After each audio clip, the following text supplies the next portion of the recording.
What's up, everybody? Hey, welcome to the College Football Pick'em Show. I'm Josh Mancuso. Brother Caleb, what's up? What's up? What's up? We got a big playoff game tonight. I can't wait for it. We do. My gosh, 7:30 tonight, ESPN, Penn State, Notre Dame is going to be awesome. I just can't wait. You're wearing your Army hat, I see. Yeah, that's all I have right now in this hotel room. And I see you're supporting Clemson in this playoff, even though they're out. What, you even got a Clemson sweatshirt on? I didn't see that. I'm all in. I'm all in, baby. Listen, I am wearing this get up in honor of the great coach Dabo Swinney, aka the Portal King. Now, the Portal King. Portal King, Dabo Swinney. So, are you transferring there? You still got some eligibility left. I got 4 years. I got 3 years of eligibility, and okay. I'm going. And you're going. I'm going. I love it. You know, Dabo just signed Jeremiah Alexander, linebacker out of Alabama, from Alabama, stole him away from the Tide. Dabo has entered the portal, ladies and gentlemen. He's entered the portal. Wow.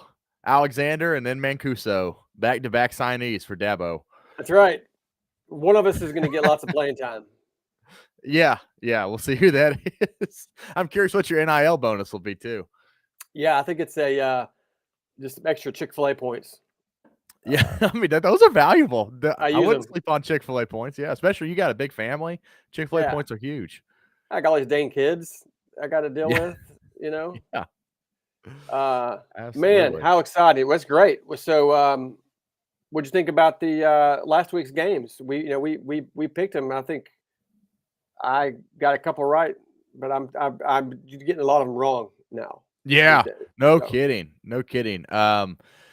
Yeah, they were good games. They were a lot of fun to watch. I was surprised to see Georgia struggle like they did. Although Georgia outgained their opponent on the ground or in offense. So really, I thought that game just came down to a couple of big plays, especially down there where the Bulldogs got down inside the 20 in the red zone and just couldn't finish for whatever reason. They just could not finish. But yeah, it was a good weekend of games. What did you think? Well, yeah, I'm not surprised. I did pick Notre Dame. That's one of the picks I got right through our Pick'em app, which as you know, we are picking our games. Everybody, thanks for joining us. I see people coming in here. We are partnering with Pick'em, a great app where you can pick the postseason games. So even though we're almost done, you can still join, pick these last 3 games, and see if you get them right. Plus, I believe we're doing, we may be doing NFL playoffs. Yeah, we are. We may do March Madness. I'm not exactly sure. So maybe you go ahead and download the app and join, and we'll even if you're just prepping for next year, you gotta get ready for next year, just like in the Santa Claus. And he's like, it's time to begin preparations for next Christmas. Remember that? You're a huge Christmas guy. That's it. That's from Elf. That's what. Yeah, he comes in on Christmas Day, and he's like, "We gotta get ready for." That's all right. We get ready for next college football season right now. We sure are. Absolutely.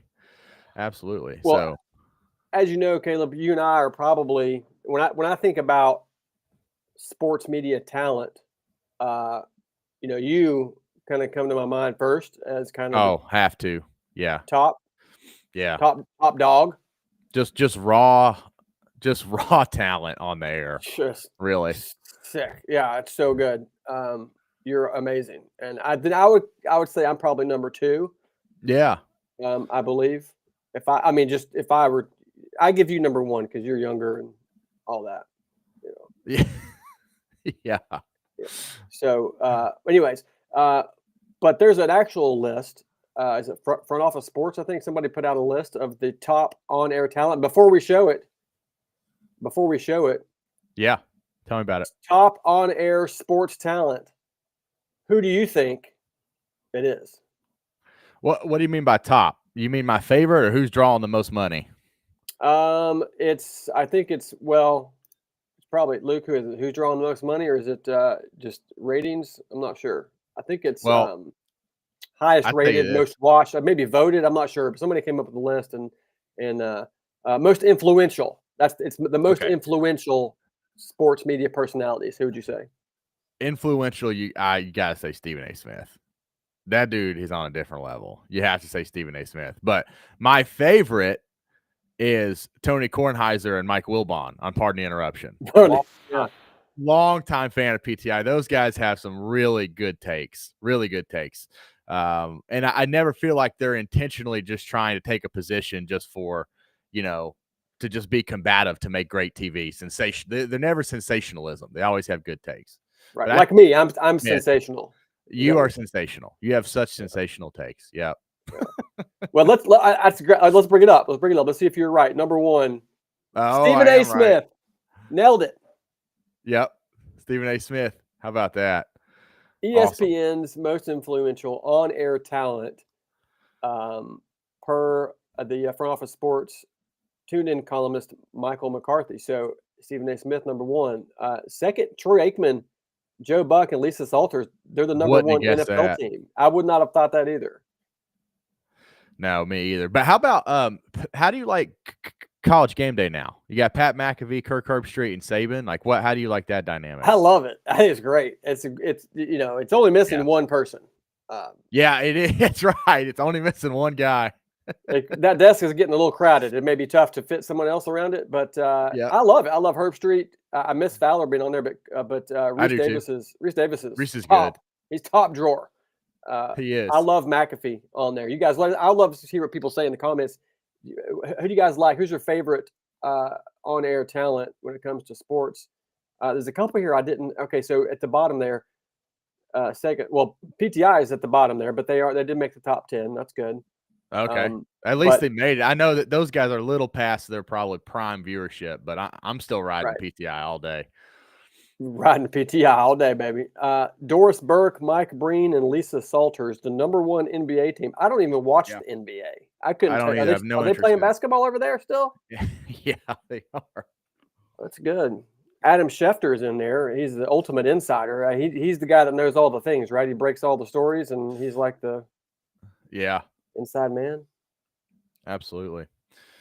So that's it. See, I see a comment down here. Mike Keith is the new voice of the Vols, taking over for Bob Kessling. How about it? Tony said that. I think that happened in the last 15 minutes. What do you think about Mike Keith? Do you know much about him?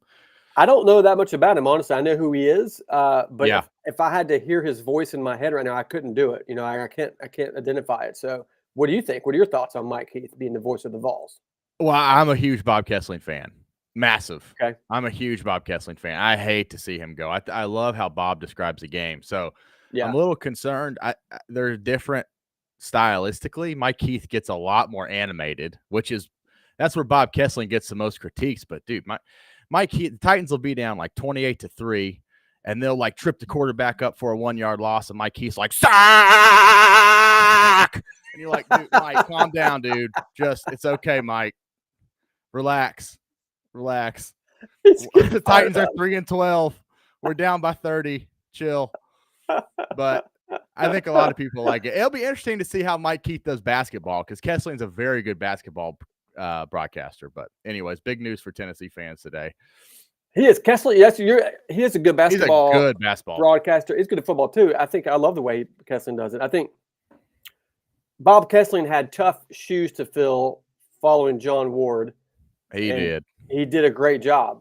So now Mike Heath has big shoes to fill following Kessler. I think he'll do a good job too. It'll be fun. I personally like the more animated announcers. I like the Sean McDonoughs of the world, the voice crack. What a time to be alive. I love so funny. Yeah. Chris Fowler, looking that way on a slant. It's all. I love it. Fowler is one of the best in the business. He's good. So I like Mike Keith. I'm into it. I'm ready. All right. I wish they'd gone with John Wilkerson, but we'll move on to the next topic. He's the voice of the baseball team. Yeah, the base for like 30-something years. He's hosted a Big Orange Scoreboard, hosted a radio show in Knoxville. Like his voice is just resonates with Tennessee football very much. Yeah, he's awesome. Does. Yeah, he's awesome. So good. People are coming in here, guys. Leave some comments here. We'll see if we can get to your questions. Gina says, "Way to go, Florida, for the win over UT and men's basketball." Woo! We are not celebrating that one, but that was an absolute whooping. It was number one team 30-point loss. Listen to this stat from that game. So in the last minute, Igor threw down a dunk. Okay, and this canceled a stat. Before Igor made the dunk, Tennessee's shooting percentage on layups and dunks was lower than Florida's shooting percentage from three. Tennessee shot 25%, 3 of 12 on layups, and they were 0-1 of dunks. And Florida was 25%, and Florida had a better shooting percentage from three-point land in that game. It's crazy. Holy smokes. Do you think you could make 3 out of 12 layups, even if they were contested? I believe I could. Yeah. I think you could too. I swear. I believe I could. I know I would go 0 for 1 in dunks, though, but I can make some layups. Okay, but you make up for it layups. Yeah, I make all layups.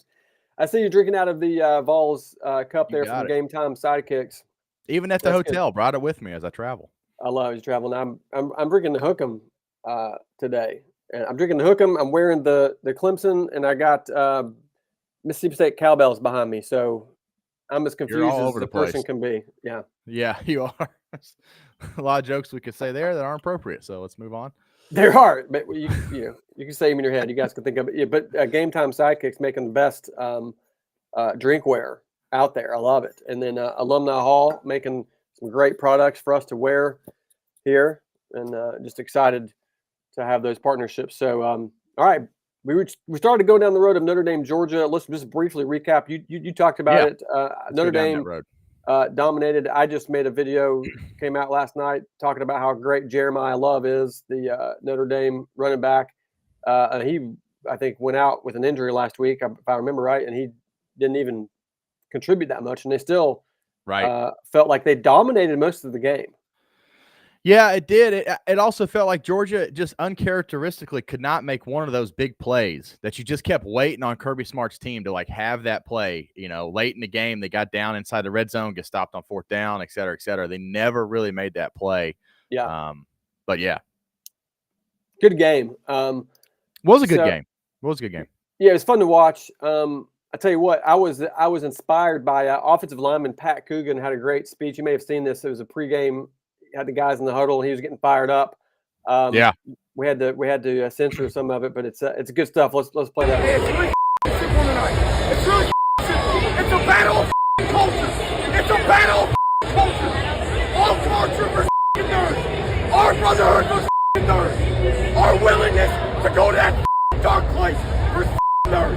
Our willingness to straight up for nerds. I'm taking us every time. Every time. Our willingness I'm taking us every time. Freeman said it best. Let this fuel your minds and hearts. It's God, it's country, and it's motherfucking Notre Dame. Country wants.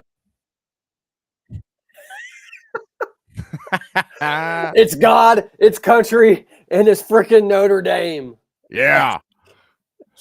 That's good. Would that fire you up to make you want to run on the field? And yeah, how could it not? How could it not? And the thing is, it's fine if they curse. They got priests everywhere at Notre Dame. Just head to confessional right after. As long as you win the game, it's all good. Everything's fine. Won the game, touchdown, Jesus. Yeah, everything's fine. Yeah, everything's fine. No, that was good. I wonder. There's so many great, I think, pregame speeches out there that never end up in the media. Like Kirby Smart's had one secretly recorded a couple years ago that was just bananas, absolutely bananas. I never saw a video. I think it was just recorded. I wonder how many of those are out there, right? Like how many of those pregame. But yeah, that was definitely a good one. That was a good one. And so they're celebrating a win over there at Notre Dame, but also celebrating a big payday, Caleb. Big payday. You like a good payday, and everybody likes a good payday. Look at this. Every team that made the CFP semifinal earned $14 million in payouts for their conferences. Well, guess who's not in a conference? Wow. The Fighting Irish. So who keeps that money? Wow. And you know what's crazy is now that we're getting into a model where schools can pay players directly, that is going to go straight to their ability to pay players. And that's that's crazy. And again, they've got to get some better rules in place. Like, imagine if you made the playoffs and an NFL team got an extra $14 million on the salary cap. Oh, yeah. Like, all you're doing is you're just going to keep the top teams at the top. Obviously, with Notre Dame, this is a very weird situation. But I don't know. What do you think about them being able to get this money? Is that right? Wrong? Well, I don't know what to think about it. I mean, I don't either. I know they were in a conference there for a little while, but they like being independent. You know, they got their NBC contract, all that kind of stuff. I mean, they're special, but you know, I think at some point they'll probably have to join a conference. That's just the way it's going to go. I don't know that they can hold out much longer. They're going to get forced into a conference probably, but which one? Right? Weren't they in the Big Ten for a little bit? I don't know, but they seem like a Big Ten team to me. I mean, they're in Indiana, right? Yeah. So Yeah, they don't seem like an Atlantic Coast team at all. No. Yes, neither does SMU or Stanford. But yet here, yeah. So whatever difference? Yeah, that doesn't make any sense anymore. Who cares? Yeah, I don't know. I think they ought to be in a conference. Yeah, I mean they're a major player. You know, they're not Army or Navy, okay, or Air Force. There's a special thing there, and even they're in conferences now. They're all in conferences now. Yeah, Notre Dame, just join a conference. Make it easy on everybody. Quit being special. Jeez. They've done a good job negotiating, though. They've put themselves in a really favorable position. Yes, they have. Man, they sure have. Who's not in a favorable position are the number one seeds in this playoff. If you got to bye, you're done. So, I mean, Oregon and Georgia, you could say the two most deserving to get byes there. Somehow Boise State and Cam Scattaboo and the Sun Devils ended up with a bye, and they all lost. Every one of them. Cam Scattaboo. Yeah, that's your boy. I mean, Boise State and Arizona State were not the better teams, but now Oregon and Georgia is it's a little odd that both of them lost. Yeah, Ohio State is on an absolute tear. That kind of explains the Oregon thing. And so then it leaves Georgia, who got beat by Notre Dame. I mean, hey, it can happen. It's one game. So yeah. Well, Oregon just took an absolute thrashing from Ohio State. Ohio State looks like the best team in this playoff by far, without a doubt. Yeah, it was not even close. I don't think. I mean, the way that first of all, Oregon beat Ohio State earlier in the year. It was a close game, but they won. It was in Eugene. This game, neutral site, right? And Oregon just looked like they didn't know what they were doing, and Ohio State just dominated. I mean, as Tennessee fans, it made us feel a lot better about Oregon getting just crushed by the Buckeyes. So yeah, absolutely. I think Tennessee didn't play that well. No, Oregon didn't play that well, but Ohio State is just that good. I think. They're the best team. I agree. There's one common denominator there, and that's Ohio State. That's right. Those two. So I don't know. They're pretty good. That's right. There's still a lot of work to be done with. Take Joel Wilson here. The Ohio State University comment. Yes, because there's so many Ohio State universities. You got to make sure that we're talking about the one. That's right. That's right. Might get confused.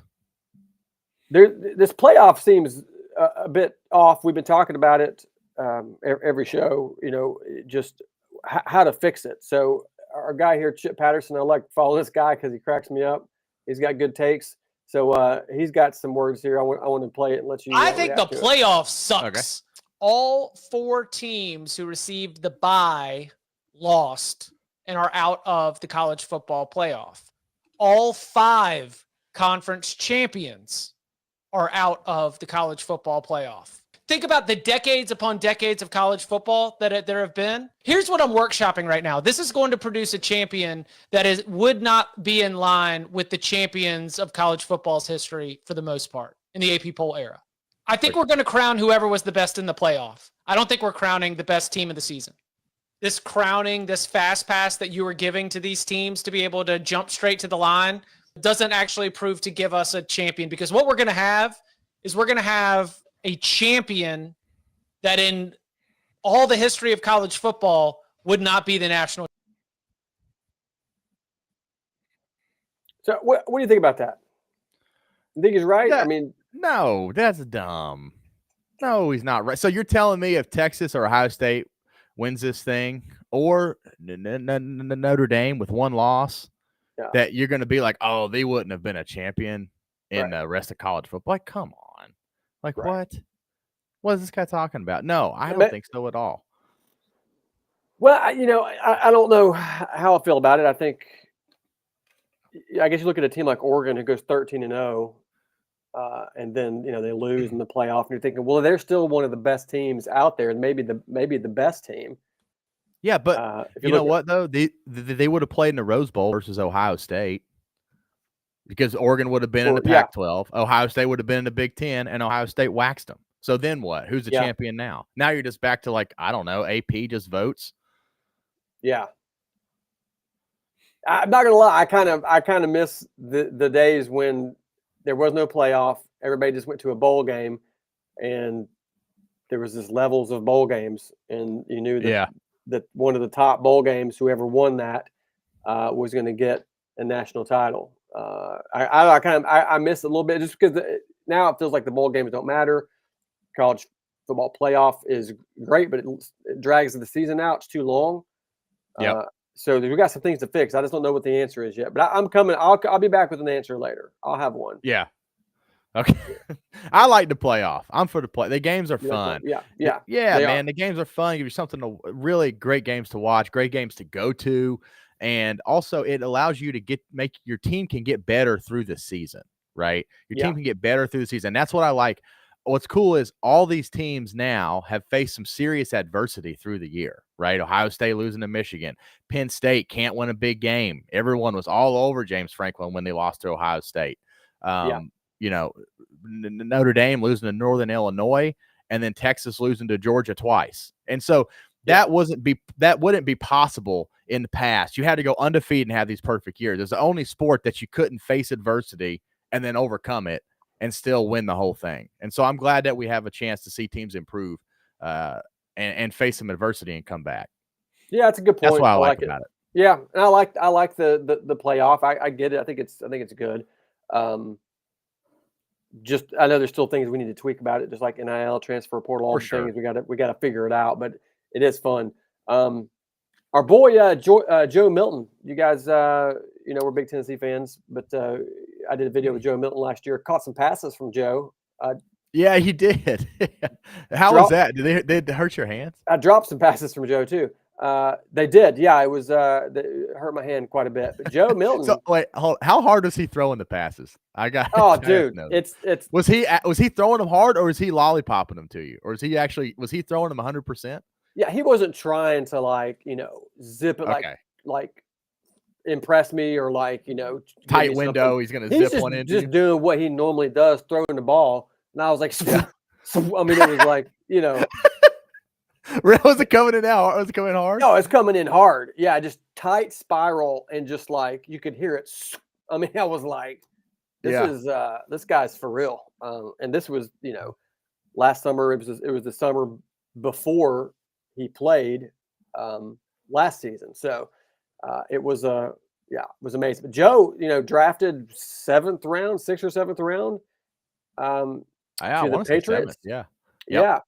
And I got to show these clips. Some of y'all might have seen this, and I love showing this because there's a lot of NFL teams out there that need a quarterback, and Drake May is probably the quarterback for the Patriots going forward. But Joe Milton put on a show the other day. Let's bring it up. Yeah. Texans took C.J. Stroud too. I guess the rest is history. Milton running for his life, all kinds of flags, all kinds of activity. Milton fires to the end zone. Oh man. Bryce Young. Look at that. Look at that dart. Watch him escape all this, turn around, run away. This is the Buffalo Bills. Yeah. And then throws a dart for a touchdown. That was called back because of a penalty, unfortunately. But still, they ought to give him some kind of award for that. Dude, zinger. Absolutely. I think we got another Patriots fan. Yeah. Hopefully he's just like Josh Allen looking for his 115th consecutive start. Milton again. Booty wide open.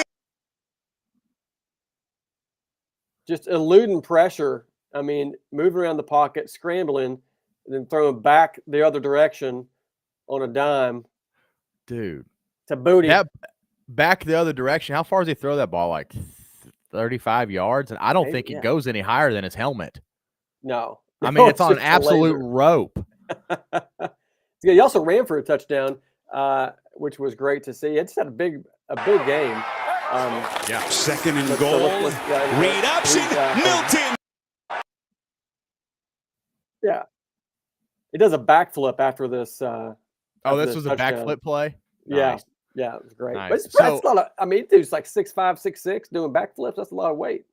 Yeah. So how impressive is he in person? Like when you looked at him, when you showed up and looked at him physically, was he just a specimen or what?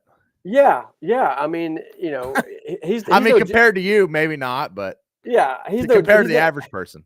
He's no Jim Bob Cooter, but he Yeah. is. He is good. Yeah, no, he's huge. He's tall. He's really nice guy, really talented, really funny, and just he's like a freaking transformer. He's just Yeah. huge, and he's just Transformer. super athletic. It's like watching Optimus Prime play football. So there he is. And if I'm a team, if I'm the I don't know, if I'm the Tennessee Titans, Dude, okay, come on. if I'm the Forget Will Cleveland Levis. Let's go with Browns, him. Yeah. if I'm the New York Giants, okay, if I'm the Las Vegas Raiders, if I'm the New York Jets, come on. Dude, I'd be looking at trade me Joe Milton right now. I mean, the Giants are playing some quarterback named, what was his name? Tommy DeVito, and he had Tommy a DeVito, contract. He had a contract with a pizza company in Manhattan. I mean, what? Come on, man. Put Joe in there. What, Tommy DeVito with a pizza contract? I mean, good God. Yeah, they're just going down there to Little Italy in Manhattan, in New York, and just pulling out whoever they could find. And can you play quarterback? And he's like, I can play the quarterback. And he comes in and he gets He it actually done. was okay for a couple of games. Yeah, he was good last year. That's awesome. So Drew Lock playing some as well over there. But look at these stats from Milton: 22 of 29, 241 yards, 2 touchdowns against the Buffalo Bills. Man, like last game of the year, they're like, well, let's put Joe Milton in. We might as well. I mean, he goes in there and just dominates. Yeah, absolutely, dude. Incredible. I think he definitely showed something in that game. I'm obviously not a huge NFL scout guy, whatever, but man, he showed something big time in that game. But yeah, good for him. And I'm sure the Bills, I don't know if they had their starters in the whole time on defense. I'm not sure what their situation was, if they're trying to actually win that game or if they're just kind of holding out, ready for the playoffs. I don't know, but he dominated at the NFL level. So if you're an NFL team looking to get a quarterback, of course you've got guys in the draft, Caleb, like Quinn Ewers maybe would go into the draft. You've got Shedeur Sanders, Cam Ward. You got these guys. Ward. I mean, yep. If you're the Titans have first pick, baby. They do. If you're the Titans, who are you taking? God, I don't know. I'm so over the Titans right now, but I'd probably take Cam Ward. Yeah. I don't know. He physically looks like the most NFL ready product. Big, good arm, makes all the throws. He's a little too risky, but maybe you can coach it out of him, right? Tell him to kind of tamp down the Brett Favre, Josh Allen, early Josh Allen problems. So right. I would take Cam Ward. That's who I would take. I think Cam Ward is the only quarterback that I would take if I were the Titans. And I mean, they drafted Malik Willis from Liberty. That didn't work out. They drafted Will Levis. He stinks. It's not working out. So I don't know if drafting a rookie quarterback is the best way. Maybe trade for, I know I'm pitching Joe Milton here, but maybe, or if not him, somebody else, an already existing quarterback. See if you can get a quarterback. Trade for one, get one that's got some experience that can do some things, and go get some linemen, go get some skill players. I don't know. Well, dude, my concern is the Titans roster is so bad, it's not going to matter who they put at quarterback. They're toast. What's he going to do? There's several quarterbacks across the league that have left really toxic situations and gone to other ones and been good players. And so I think that might be the case with the Titans. I don't know. But, hey, before we go on, I want to ask you this question from the comments we got from Blake Howard, where he said, to be fair, has James Franklin won a big game yet? Do you think either of those two playoff wins against SMU and Boise State count as big wins? Those do not count as big wins. No. I love it. I don't think so either. Absolutely not. Those are good wins. They're good wins. Yeah. I mean, those are good teams. Yeah, they're great wins. Those are not winning the big game is beating is beating Ohio State, it's beating Michigan. It's winning the Big Ten. It's getting a playoff game against Georgia or Alabama or something. And it's beating Notre Dame tonight. If they can do that, that is Sure. winning the big game. Yeah. But I don't think they've beating SMU. No, come on. That is not a big game. No. I I agree know with that. we're going to look at their schedule later. I know you've got some thoughts on that, so we'll pull that up later and see what kind of wins they've actually had this year. Yeah. Thank you guys for tuning in. I see people chiming in here. Feel free to drop some comments, thoughts on who you think's going to win tonight, who's going to win. Texas, Ohio State. I'm drinking out of my Game Time Sidekicks, Hook 'em Horns mug, high quality. It's good. Tastes cold water in here. Cold water. I'm just kidding. That's all. That's whiskey. It's straight whiskey. Yeah, that's how you do it. So Tennessee, we keep talking Tennessee, but Mike Matthews is sticking around, looks like, and not leaving. Yep. We talked about that some last week. I mean, if you're Mike Matthews and you want to get in a position to have a lot of one-on-one matchups and be the guy who's going to get the ball, like, what are you doing? You're kind of like in that spot where you're going to get that chance. So I think he wisely returned. I think it was a wise choice, and we'll see how it plays out. He definitely needs to step up and be a big player. Obviously, Tennessee needs him. So we'll see how that goes. Yeah. And Terrell White left, went to Florida State. A lot of Florida State. Yeah. Which is interesting. I mean, oh yeah. And Florida State's doing pretty decent in the portal right now, which is surprising. I guess people are like, hey, it's still Florida State. It's still a elite program. You know, they sucked this past year, but, that's because I think a lot of the players left from the year before. So maybe they're either rebuilding. Norvell, he's a good coach. I mean, who knows? They may come out pretty strong next year. Yeah. I mean, I don't, there's some Tennessee players that went to Florida State, and it just kind of in the back of my mind, it's like, hey, if you're leaving a program where you were getting significant playing time, especially Squirrel and a couple of those other guys were playing in the rotation. Yeah. And then you go to a team that went 1-11, like how important is being on a winning culture, winning team program to you? And is it okay that maybe if that's where they value that they kind of went on down the road? I mean, really, if you're Josh Heupel, if they go to Alabama, you're like, okay, fair enough. Transfer portal, people transfer, and you get that. Yeah. But man, if you're playing minutes and you're in the rotation and you leave a team that goes to the playoff to go to one that won one game or whatever, I don't know. It just seems weird, right? It does seem weird. Is it money? It makes you kind of look like a money guy, like a money only guy, which is, man, that's fine, no problem with that. But I don't really hate to see him leave either. If you're Tennessee, I know. I have a problem with it. I don't like it. I don't like, You hate it. You hate the NIL. I hate the way it is. I hate what it's made college football become. I think players should make money because the university makes money on them. A lot of money. A lot of money. I miss the old. I'm an old soul. I guess I miss the old days of players going to college. They get an athletic scholarship that pays for all of their stuff, everything. Yep. They get to go to school for free, get a degree, because most of you aren't going to go to the NFL, and they get out when they finish after 4 years, they graduate and they go on with their life and they get a job. And the ones that are the best of the best, they go to the NFL after playing 4 years of football. I miss that. That's how I miss the purity of college football. I don't like how it's been commercialized to the point where they're making money decisions. You got 18-year-olds getting a lot of money. There's just got to be a way to do it. Here's an idea. Is there a way for players to get paid like a salary? Like, could the NCAA put in some kind of rules? It was like, hey, if you're a starting quarterback at a top 5 conference school, right, a major conference school, you make $75,000 a year or whatever. Yeah. All right. If you're a top receiver, you make this. All right. If you're a backup quarterback, you make 50. If you're a, whatever. And there's just like when you go get a job somewhere, based on how good you are, your experience, seniors make more than freshmen if you're a starter, right? Like, how is there a way to make it like that so that it levels the playing field and it gives players a reason to stay rather than a reason to leave? No, it's good. I mean, it's a good suggestion. I don't know. There's probably some legal terms and issues in that. But yeah, they need to put all the options on the table and come up with some type of governing body that lays it out for sure. And that maybe that's one they can put on the table and talk to the lawyers and use that as a base, and then adjust off that to see if that's a direction they can go to help the game. Because right now it's really not in a healthy spot.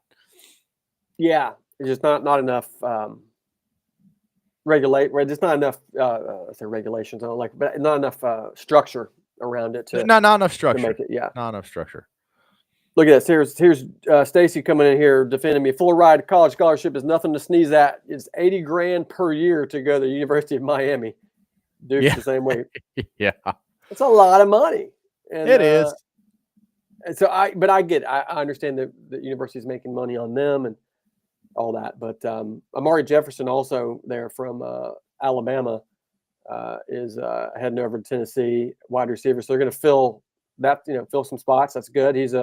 I don't believe he was a starter this past year. He was a freshman, but he's got a lot of talent. He should be good. That's great. So it's like, okay, it's just a revolving door. Okay, so Squirrel's going to leave, and this person's going to leave. And you bring in new guys that are still playing wide receiver, and they're still good. Well, what makes them better than the guys that left, or vice versa? Now you got to reconnect and get another set of receivers in there for Nico to start throwing with and start getting reps with in the spring and in the summer. Yep. Whereas, I'm doing a podcast with Joey Kent last year from Tennessee, and he's talking about he went for 4 or 5 years, played with Peyton, who played for 4 years, and every summer they're out there taking reps, they're throwing the ball, and they had an amazing connection, and they were unstoppable. It takes time to develop that chemistry and that relationship, and these guys are trying to make one season wonders and make championship teams out of guys that are just kind of you're piecing together and saying, all right, we got a team. And I think it could work in the short term. You look at Ohio State, who's got a lot of transfers. I mean, Ohio State did that. Yeah. Ole Miss did that. No doubt. Yeah. But I don't know. I just don't love the way it goes. I hope we can find some kind of middle ground. That's my rant. I agree. I agree. All right. What do you think? Time for the picks. We got some football games going this weekend. Tonight we got Notre Dame and Penn State, and tomorrow we got Texas, Ohio State. Let's take a look at the bracket first really quick. The scenario here as it stands. Texas has gotten through Clemson and Arizona State. And Ohio State, I think, without a doubt, the toughest schedule. Oh, yeah. The toughest road. And the most impressive wins. Like, they played Tennessee and Oregon and just freaking killed them. Dominated. Yeah, those will qualify for big wins, James Franklin. That's what's called a big win. That's a big win, James. Yeah. Penn State beat SMU in their first round, and then Boise State, who's a one-trick pony with Ashton Genty. So, that's right. They are.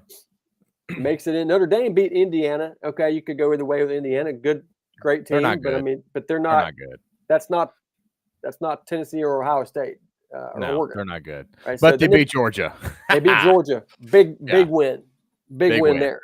So now we got Longhorns and the Buckeyes. I'm fired up. I can't wait to watch these games. Penn State. Let's talk about Penn State and Notre Dame, Caleb. What do you what do you see here? What are you thinking? What are your thoughts? Man, I mean, two big teams. Like, they're physically big up front. They push you around. They're physical. They run the ball. They seem to have their styles are somewhat similar. I'm taking Notre Dame just because, man, I still don't trust Penn State. I got to see it from James Franklin winning a big game. Like we said, man, SMU don't count. Boise State, that don't count. I want to see them take it. So I'm taking Notre Dame all the way tonight. What about you? Yeah, taking Notre Dame. I'm with you. I think Penn State is good. I think they're a really good football team. I think. Sure. I think I'm being a little too cavalier. With Notre Dame is gonna kill them. I think Penn State might make it interesting. It's gonna be a defensive battle. Two good defenses. And if I'm gonna bring up this graphic here real quick, you got Notre Dame's offense, 218 rushing yards per game. That is wow. They've got a great rushing attack. I'm a big fan of Jeremiah Love. If you saw my latest video just came out, you guys will know that. If you haven't seen it, go watch it. It's you'll enjoy it. 218 rushing yards per game. Penn State's defense only giving up 101, barely cracking the century mark there. That's cool. And then Notre Dame rushing 6.1 yards a rush. Notre Dame, or Penn State giving up 3.1. But look at this. Notre Dame, 42 rushing touchdowns. Penn State's only given up 8 all season. What a stat on both ends. I mean, 8. I mean, that's impressive. 8? That's like stuff from like the 1920s. That's what that. I mean, their defense is legit. That's good. Yeah, that's good.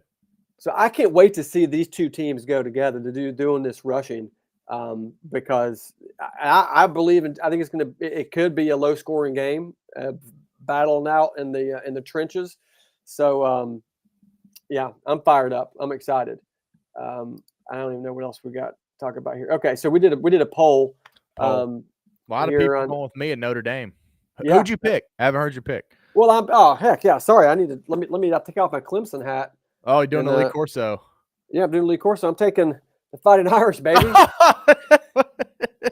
Where'd you get that? I'm taking the Fighting Irish. There's a story behind this. I got this hat because, Caleb, you may or may not know this, but this past March, I was named the Grand Marshal of the Knoxville St. Patrick's Day Parade. And wait, what? Yeah, big deal. I mean, Leanne Morgan was the Grand Marshal the year before, and then wow, and I did it. Now I don't know who's going to be next. Bruno Mars or somebody. I guess will have. I mean, Brad Pitt. Yeah, how you going to get bigger than this? I don't know. Yeah, but, they keep going. So I had this hat for the thing. So give me the little leprechaun guy for the Fighting Irish. By the way, their mascot? They're the Irish thing. They got right. They got this little Irish guy, this leprechaun. Yeah, right? He plays. You know what his name is? I'm gonna say Larry the Leprechaun. No, that would make sense. His name's just Leprechaun. It's just Leprechaun. They doesn't have a name. He doesn't have a real name? No, they just say that's Leprechaun. They don't say it's like Luigi the Leprechaun? No, that would be perfect though. Give the guy a good good Irish name. And so anyways, I just don't get it. But hey, I'm taking the Irish, and so is most of the people from this poll here. Love it. 1,000 chose Notre Dame, 541 chose Penn State. So you guys drop it in there and let us know what you think. Let's see, Perkinson here. He says Notre Dame by 10. I like that. Gina says Notre Dame 38-27. That's a pretty high scoring game. I would be surprised, Gina, if Penn State gives up 38 points. I don't know. That would be.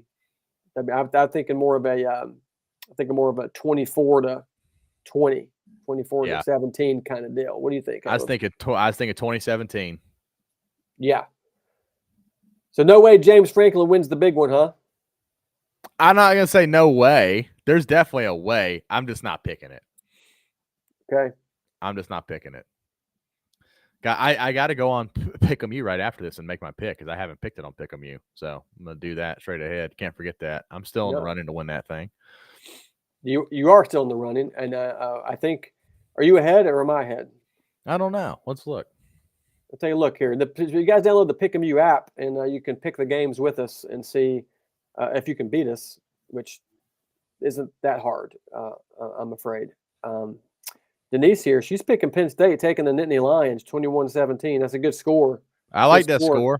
Yeah, could happen. I like that score. Could happen, Denise. Yeah, who's winning? Who's winning in the pick'em? Oh, let's see. There's Josh. I haven't seen me yet. That's not good.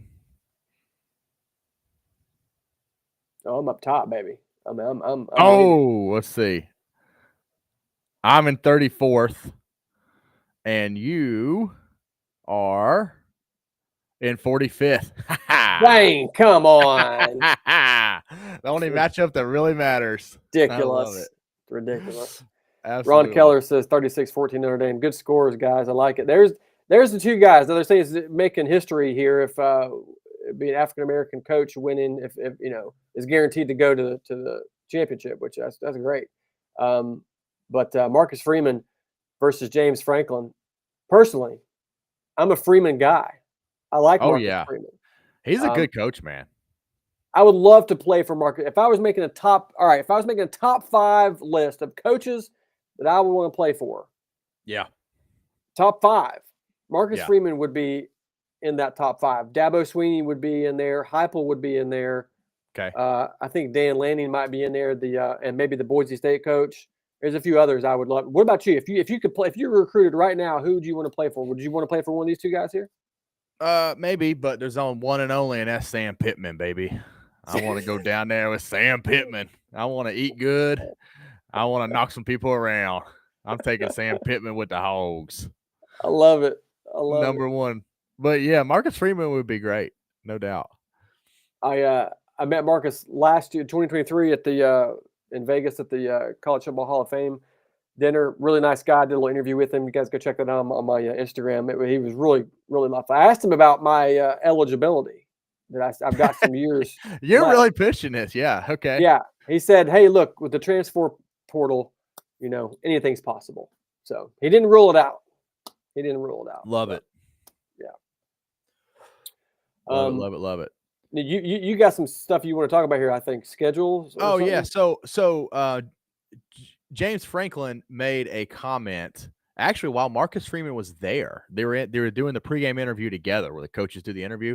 Mm-hmm. And he made a comment that Notre Dame should be in a conference for parity, right? They should be in a conference. So, yeah. I mean, you kind of talked about that. You said you think they should be, right?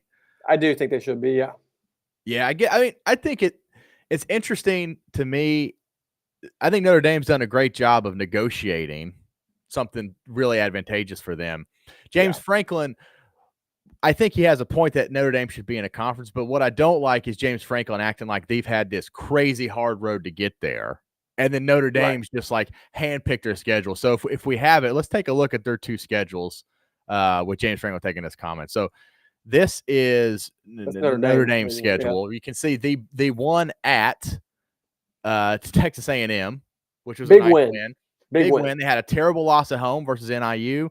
Then they beat number 15 ranked Louisville. They beat Georgia Tech, who ended up being a pretty competitive team. They beat Navy and Army, who both were ranked. And they also scheduled Florida State, who no one would have predicted going from basically undefeated to one win this year. So that's their schedule. And they also played Southern California. Which was big rivalry game there. I mean, they're going to do that. And big preseason. They were a huge preseason hype train was USC. So that's their schedule. Notre Dame. Let's take a look at Penn State's.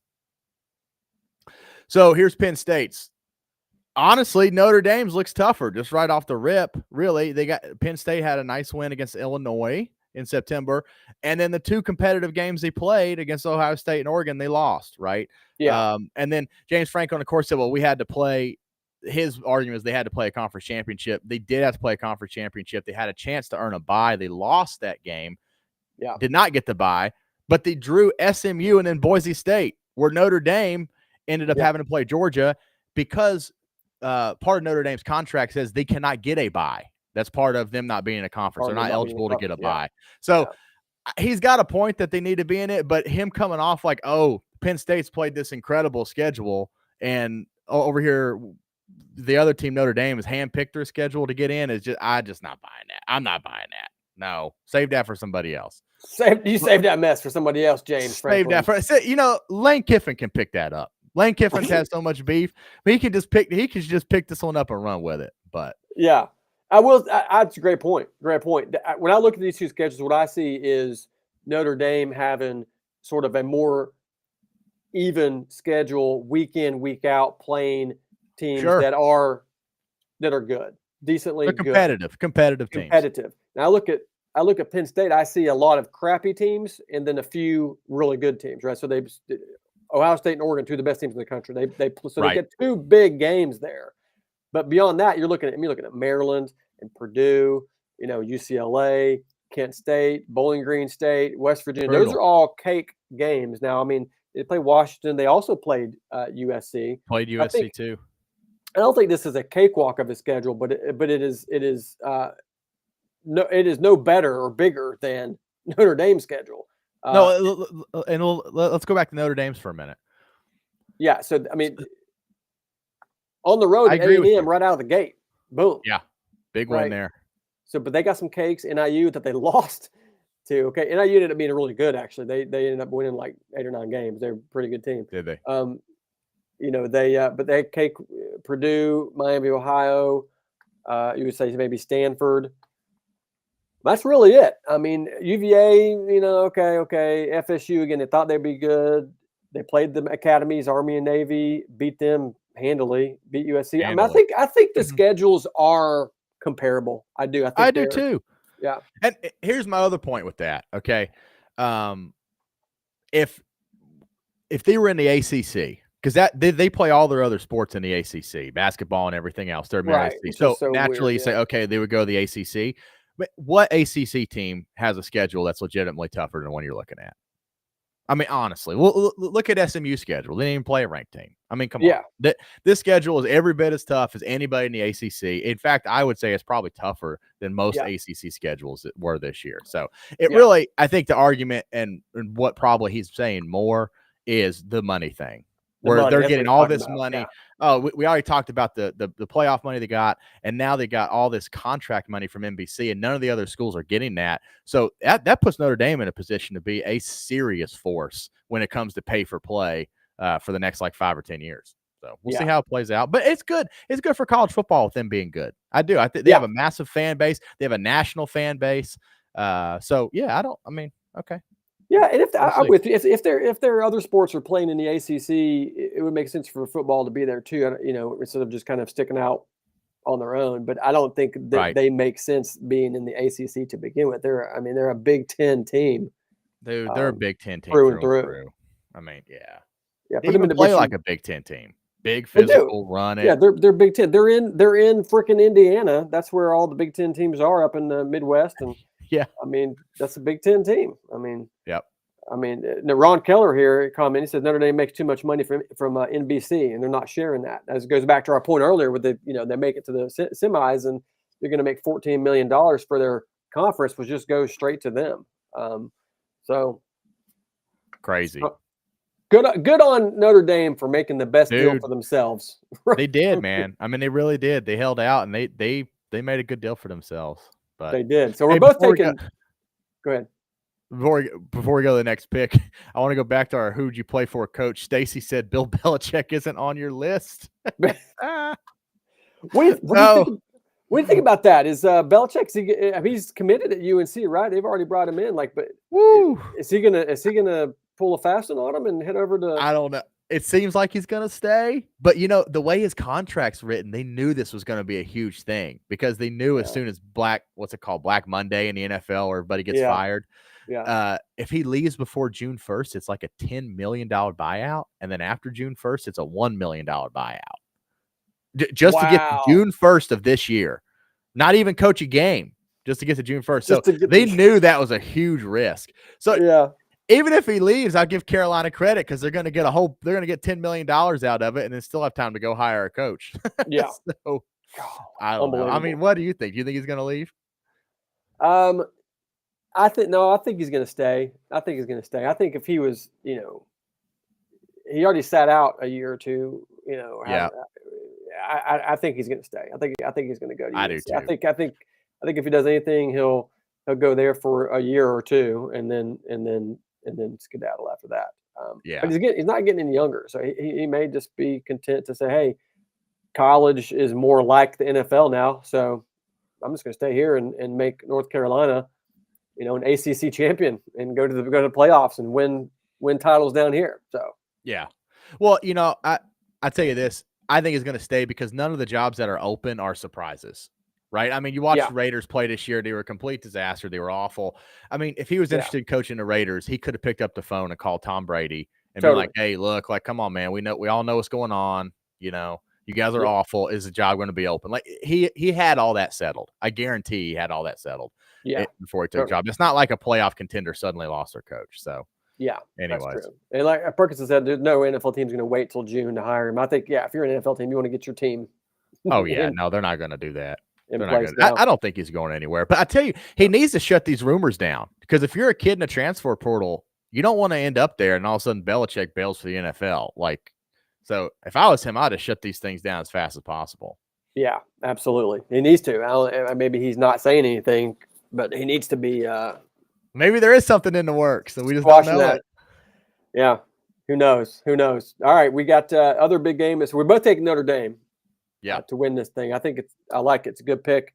Most of the people are going Notre Dame. Let's go back to the I'm going to just do this real quick. Let's go back here. I mean, it looks like 58% are taking Notre Dame on the ESPN predictor, but the spread's only 1.5. I mean, they're kind of That's a tight game. Close game. I'm telling you right now, look my boy Jeremiah Love, running back for Notre Dame. Look for him to be a difference maker. I mean, but I also think, I think they're going to run the ball with Jeremiah Love. They'll have some success. Penn State's going to stop that run at some point. So I think you're going to look at some play action. Riley Leonard rolling out. Look for some guys. If nobody's there, he's going to run it. He's a great runner. So I think Riley Leonard might actually be the difference maker as it comes down to into the fourth quarter. So it's going to be fun. It's going to be fun. Will be fun. I'm looking forward to it. We're about to hook 'em horns, taking on the Ohio State Buckeyes in the Goodyear Cotton Bowl Classic. I tell you what, dude, I can't figure this game out. It seems like Ohio State's going to run away with this game. I mean, really, the line is still under a touchdown. Oh. It opened about 6.5. I thought it was going to jump. Man, I thought, oh man, this is going to turn into a big old bunch of points having to be laid by Ohio State, and it's really not moved. And I just can't figure out why. Ohio State has looked so dominant these last two games against two very good teams and against two really good defenses. I mean, by all statistical measure, Tennessee had a great defense. And for people that say that was an anomaly, what about Oregon? They tore apart Oregon too. So, golly bum, I don't know. Well, what do you think? Well, first of all, you got rumors about Sarkisian. Have you seen this? It's all kinds of rumors coming. Oh, Sark, interest from NFL teams after this. Is he already talking to people? What do you think? It's, Adam Schefter, the inside man here, saying that there may be things going around. The Raiders and the Falcons is who he coached with in the past. It looks like. I guess was he an assistant then? He wasn't a head coach. I think he was an assistant. Yeah. I don't, man. All these coaches always do this because that's how they get raises a lot of times, right? This is they always make these plays. Yeah. Man, if you left Texas to go to the daggum Raiders, I mean, that's just a recipe to get fired in 2 years and have to start over. 100%. Yeah. Like, isn't that just a recipe to get fired and have to go back and be a coordinator for 3 years and then get another head coaching job? Like, dude, you're at Texas Texas has got it all. I mean, Texas got it all. And those coaches make a ton of money in college, probably more than they do in the NFL or just as much. I mean, I don't know. I think it's crazy. I think that's crazy to go to either one of those two. What do you think? Yeah, I don't think he leaves. I think it's all just buzz, like you said, looking for raises. It could be speculation, it could be some rumors. I don't think he goes anywhere. I think he's there to stay for sure. I think Texas ends up always making the game interesting. Like you think, like they they hang it. It's either they're behind and they come back, or they're winning and they let the other team come back, but they still win at the end. It's like it's just. I don't know what to expect out of Texas. I think they've got incredible talent, but I don't see them being able to match up with Ohio State at every level. I think I did see your guy here, Matthew Love, had a great comment here. Matthew Love. He gets deep in the knowledge. This man will drop knowledge flat on your head. Look at this. Look at this. Texas secondary versus Ohio State receiving core. I mean, Ohio State number 1 ranked pass defense, Texas number 3 ranked pass defense. I mean, it's going to be. I didn't know that. Jeremiah Smith of Ohio State, just an incredible athlete. I think it's going to be a high scoring game. I'm looking at like a 45-40 kind of deal. I think it's going to be 40 to 35. I don't know, something in the high 30s, 40s. I hope it is. Can Texas score that much against that Ohio State defense? I somehow, maybe it goes to overtime. Maybe they, it's a pick six. It's a punt return. They're going to find ways to score. I really think it's going to be a high scoring game. I could be wrong, but overall, no, I don't think Texas can get it done. I'm taking, see you They're Irishmen. I'm putting on the Buckeye hat, the marijuana leaf. I'm taking Ohio State. Dude, it does look like a big old pot leaf. Look at that. Just a big old doobie. I love that. I'm taking go Bucks, baby. Ohio State. They look too good. They look too dominant. I mean, the way they dominated Tennessee, they dominated Oregon. I don't have any reason to pick Texas to win at this point in my logical mind. So, what about you? Who are you going with? All right, look at Bill's comment here. Ohio State is too soft. Woo! Jernigan Jr. coming in hot here. Wow. How about this one, Joel? Your boy Bill Jernigan said Ohio State is too soft. Punched them in the mouth and they fold. My Michigan team beat them up. That's quite the comment after the last 2 weeks of Ohio State football. It is. It's true that how did Michigan beat them like that? Yeah. I have no idea. I don't know. I don't – it's like one hand is like what a great job by Ryan Day, like keeping that team together. And what a great job by Chip Kelly and Ryan Day going back to the tape and being honest with themselves and saying, we screwed up the play calling. Like, just 100%, we screwed this up. And they made an adjustment and they moved forward. And now I think, obviously, they're better for it. But then on the other hand, you're like, man, what the hell? How did that happen? How in the world did you do that against, of all teams, Michigan? Of all teams. I mean, I don't know. I'm just so 50-50 split on that. I think I'm leaning more towards respecting the way they've rallied because that team was devastated. I think I respect that more. But God almighty, there's still part of me that's just like, what a mental banana just collapse. I've never seen a team collapse like that against somebody else. Yeah. But anyways, man, I don't know. Hard to tell. This is what I think happens in the Texas game. Are you ready for this? I'm ready. Lay it on me. I'm laying on you. Ohio State plays well. They get up big. They get up 2 or 3 touchdowns, right? Yeah. Mm-hmm. Texas tries to come back. It's like mid-third quarter. They're down a couple scores. Can't get it done. They pull out Ewers, and they put in Manning like Alabama did. Manning comes in. He saves the day. He brings them back. They go to overtime. And Manning wins the game in overtime. And then Ewers has to and then Ewers transfers or goes to the NFL. And Manning's the new guy. That's my call for this game.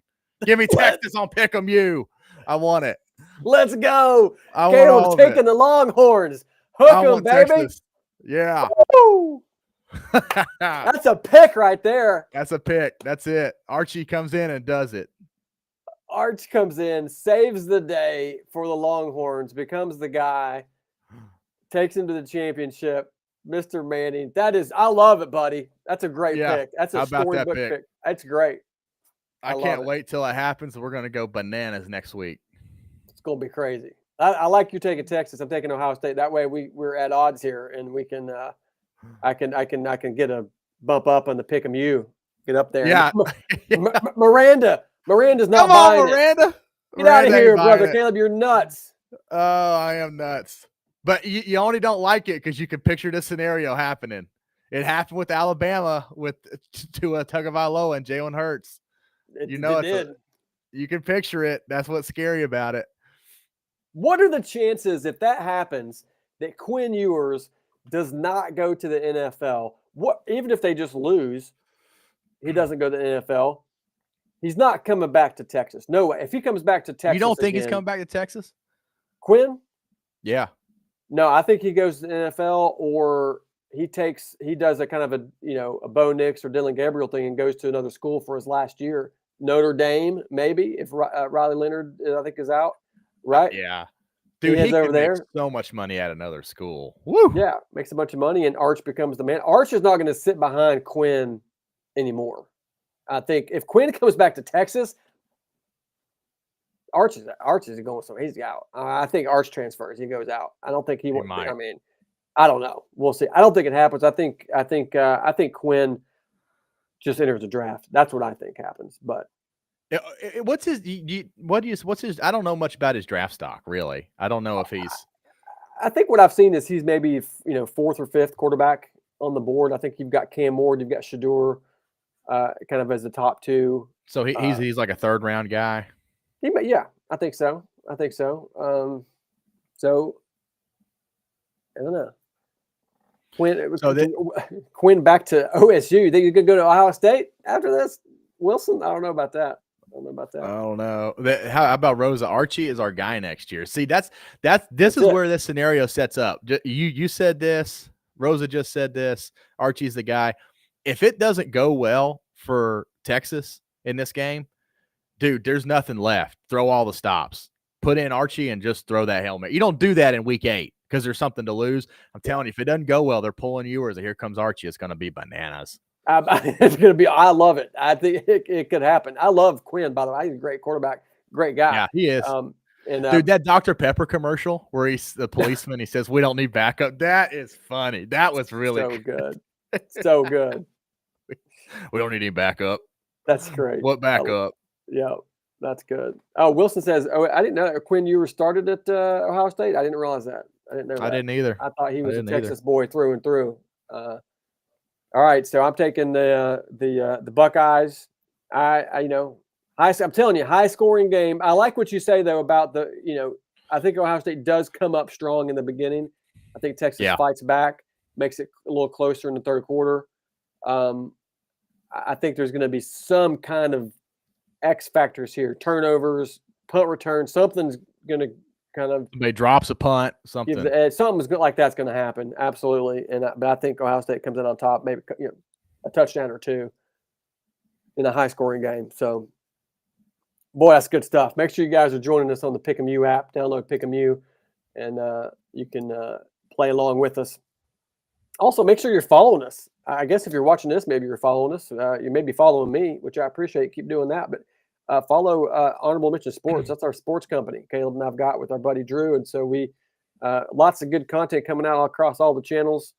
A lot of good stuff coming this year. Stay tuned and make sure you're following all that stuff. So thanks for joining us today. Caleb, you got final thoughts for us? Words of wisdom here to send us off? Yeah, I'll see you guys here next week with new starting quarterback Arch Manning in the playoff versus Notre Dame. We'll see you there. See you there. Go Irish.